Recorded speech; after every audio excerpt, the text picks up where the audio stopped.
Well, I mean, this almost speaks to what the introductions were about the Palestinians. I grew up thinking Palestinians were terrorists, and I was particularly interested in what was going on in the Middle East and with the Palestinians. And I decided I would do a series of comics about traveling there. You know, what you say about objective or so-called neutral, which is even a worse word than objective, but there is what's also called balance in journalism, about both sides and doing some kind of arithmetic mean, and that's where the truth will lie.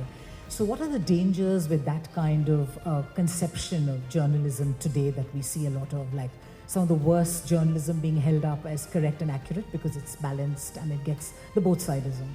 What I was hearing on TV, what I was reading in the newspapers, every time the word Palestinian was mentioned, it was also in conjunction with the word terrorism. Younger people would look at me and say, why are you talking about this historical event? Can't you see what's happening? 200 meters from here, the Israeli army is bulldozing houses in rows. As someone once told me, events are continuous. It's not like this event happened in '56, and that's something everyone can sort of digest and reflect on. There is no time for Palestinians to digest a thing, because something always is coming at them. As a lot of us here would be reporters trying to make sense of our time, how does somebody like you, what does taking notes mean for you? I mean, do you take pictures? Do you do rough outlines? Do you sketch as you speak? Describe a day at work, please. Right. I mean, if you saw me in the field, so to speak, I wouldn't look much different from an ordinary journalist. I'd be taking notes, and I would be recording conversations, and I take photographs for reference. What I tend not to do is sketch. I only sketch if it's a situation where it might be a bit dangerous to take a picture. You're told not to take a picture, but you're not told you can't draw something, so that's what I do. I tend to take the photographs because I want them for reference. And I tend to prefer just to speak to people and spend my time in that manner. So yeah, my work looks like a regular journalist, except maybe when I'm asking questions, I'm asking visual questions of people. It's not just the typical questions, but it's also questions that will help give me a picture of what a scene looked like. And you also draw yourself in the pictures. I mean, there's Joe Sacco kind of talking, speaking, wandering in all your books almost, and you have a take on it in your Manifesto Anyone in journalism, that particular book of yours. So could you take us through that, about the process of drawing yourself into it? Because journalists make so much about keeping themselves out of the story, conversely also pushing themselves too much into the story. But how does Joe, the illustrator, cartoonist, jump into the panels? Well, again, that was something that sort of developed accidentally without too much thinking about it. At that time, I came out of a tradition, a North American tradition of doing autobiographical comics. So when I went to the Middle East, when I went to the Palestinian territories, again, with really not really understanding what I was doing, in a sense, it just seemed this was carrying over my autobiographical work. So it would be my experiences in Gaza or in the West Bank. And over time, I was just a figure in my comics, but over time I realized the journalistic advantages of it, especially in that having my figure in the panels sort of signals the reader that you're seeing this through the eyes of one journalist. I'm not some demigod authority about a subject.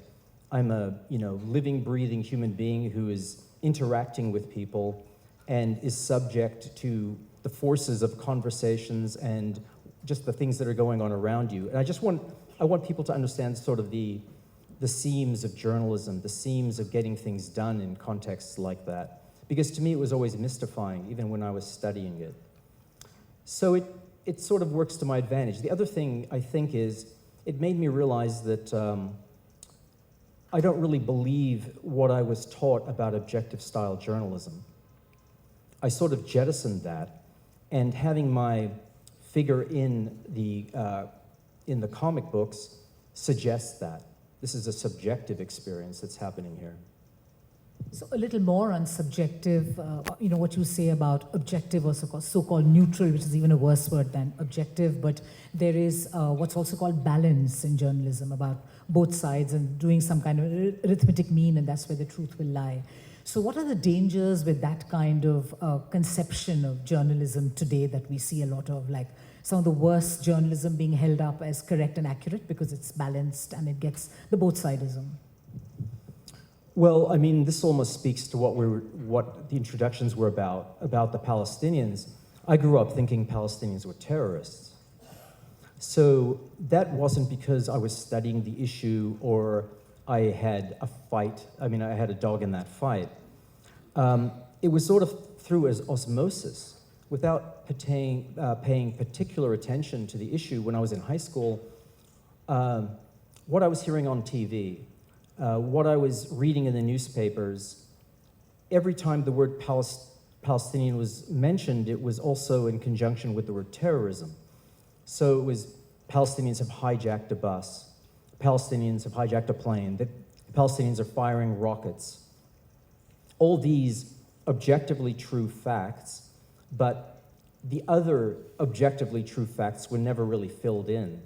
You didn't find out what Israel was doing, and certainly you didn't understand the history of why things were happening the way they were happening. You never got the context. And in the early 80s, when Israel invaded Lebanon,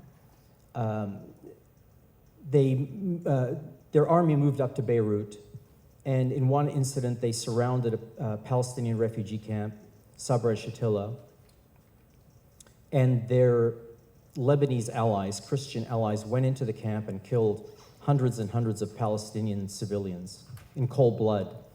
And I remember seeing the photographs in Time magazine and thinking, but I thought the Palestinians were the terrorists. So something just snapped a bit.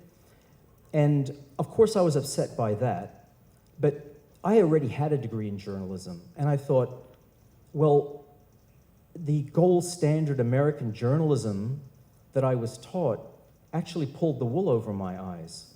And sort of a resentment developed that I was led into this pit of misinformation. And I sort of made it my task to sort of learn about it. And there wasn't much to read about it at that time, and to find out what Palestinians had to say. So to me, I never really feel that I have to balance this with an Israeli point of view, because the truth of the matter is, especially if you grow up in the West, the Israeli point of view is all you hear. I mean, it's always a battle of narratives, and in those days, there was not even a Palestinian narrative. I mean, from an American point of view. So conflict seems to have kind of attracted, you've done lots of stuff on Rolling Stones, which I haven't seen, that's my loss, and all these rock bands, and you designed these album covers, which you must speak about. You have like a very wide oeuvre.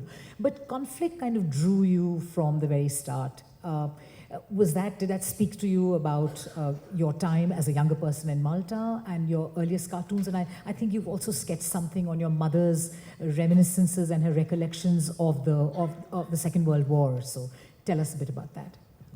Well, I grew up in Australia, really. I mean, I was born in Malta, but I was a baby when we left for Australia. And Australia was sort of full of people who had immigrated from Europe, from all the countries of Europe after the Second World War. And so the talk of people my parents' age was about the war. When people came over from Poland or Germany or the Ukraine or wherever it was, you heard stories of the war. That was the commonality. And my parents had certainly endured a lot in the war. Malta was, at that point, was the most heavily bombed place on Earth. It's a small island, it was a British base, and the Germans and the Italians bombed it for 2.5 years, and it was under starvation conditions.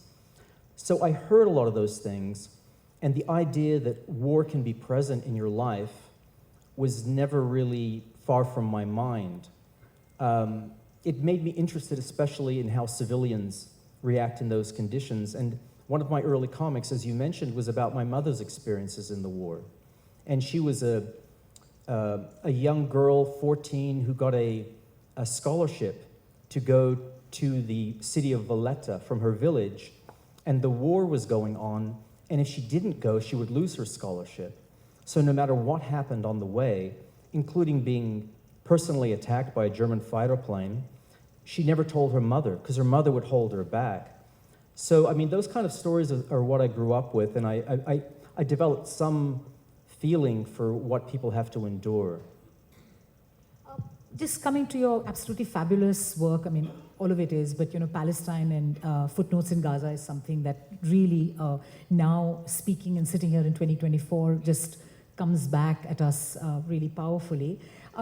You speak of how, I mean, a very important part of your work is to speak to people and, your illustrations giving real people faces, and you kind of sit through their so-called boring, drab lives, sad lives, the tentativeness of it, the uncertainty, and you try and lock it in time by giving us a narrative and putting it out there rather than just being something which is a continuum which is accepted. But you have this very interesting take, you and I think it was Chris Hedges with whom you did some work, and you spoke of how the people of Palestine themselves were not that much interested in the 1956 massacres in Rafah and Khan Yunus that you were trying to talk about. So tell us about how, when you spoke to the people there, they wanted you to concentrate on the here and now in the 90s. I think you spent 2 months in the 1991 winter there. And you were trying to get them to focus on 1956 and how that became, and why do people do that? Even people who know that that has a bearing on their todays, but they were indifferent to that. So, yeah, I did a book called Footnotes on Gaza about 1956 and the massacres in Khan Yunus and Rafah. And my idea was to go and speak to older people about what happened in 56. Often in these situations, their sons and their grandsons are sitting in on the conversations, and sometimes the younger people would look at me and say, "Why are you talking about this historical event? Can't you see what's happening? 200 meters from here, the Israeli army is bulldozing houses in rows." So I understood why they were saying those things, but what it shows to me in a way is that. As someone once told me, events are continuous. It's not like this event happened in 56, and that's something everyone can sort of digest and reflect on. There is no time for Palestinians to digest a thing, because something always is coming at them. So why would they talk about 56? It might seem strange to them. Why would they talk about 56 now? But I can tell you why. Because Chris Hedges and I met a guy named El-Rantisi, who was one of the founders of Hamas. And his uncle, when El-Rantisi was 8 years old, his uncle was taken out by Israeli soldiers, lined up against a wall and shot. And El-Rantisi said, at that moment, hatred entered our hearts. So that's why history is important. If you want to understand context. So, I mean, I just want to talk about something that Vignesh mentioned as we come to discuss some of the bearing of Gaza on today and the world outside Gaza. And he said that how you had said that, okay, fine, it's a genocide and it's self-defense, so let's call it genocidal self-defense. But do you think there's a reconciliation possible in the way the whole information world works on these two completely diverse worldviews on self-defense and genocide?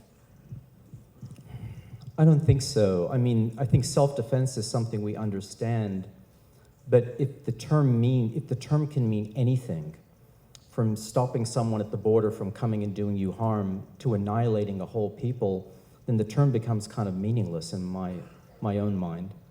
I mean, if we're going to keep talking about self-defense, let's try to define what that means. I'm not saying I have an answer for that, but I think it's a real mistake just to assume that everything can be covered under self-defense and that self-defense justifies everything and anything.